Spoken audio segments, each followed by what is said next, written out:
সাকিব খানের সঙ্গে কাজ না করার কারণ জানালেন দিঘি। দিঘি শিশু শিল্পী হিসাবে বড় পর্দায় পা রাখেন। বেশ কিছু সিনেমায় অভিনয় করে প্রশংসা কুড়িয়েছেন এই অভিনেত্রী। শিশু শিল্পী হিসাবে চলচ্চিত্রে অভিনয় করে 3 বার অর্জন করেন জাতীয় চলচ্চিত্র পুরস্কার। এখনো দর্শকের চোখে ভাসে সেই ছোট্ট দিঘির অভিনয়, আর কানে বাজে তার মিষ্টি সংলাপ। এদিকে ঢাকায় সিনেমার জনপ্রিয় নায়ক সাকিব খান, যার সঙ্গে জুটি ভেদে হালের প্রায় সব নায়িকাই কাজ করেছেন। তবে সেই ক্ষেত্রে ভিন্ন হলেন দিঘি। জানালেন সাকিব খানের সঙ্গে সিনেমা করার ইচ্ছে নেই তার। এ বিষয়ে দিঘি বলেন, সাকিব খানের সঙ্গে তার ছোটবেলার কাজ করার অভিজ্ঞতা রয়েছে। যেখানে সাকিব খান তার চাচার চরিত্রে অভিনয় করেছিলেন, সেখানে আমি তার পরিবারের সদস্য।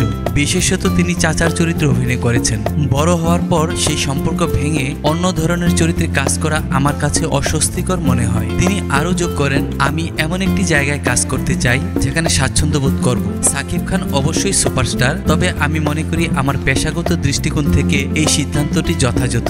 সম্প্রতি এক সাক্ষাৎকারে দিঘি বলেন, সাকিব খানের সঙ্গে আমাকে মনে হয় পর্দায় কখনো দেখা যাবে না, কারণ মানুষ ছোটবেলায় আমাকে তার সঙ্গে অনেকবার দেখেছে। বলিউডে এমন অনেক হয়েছে, কারণ তাদের দর্শকরা অনেক স্মার্ট, কিন্তু বাংলাদেশের দর্শক আরো স্মার্ট।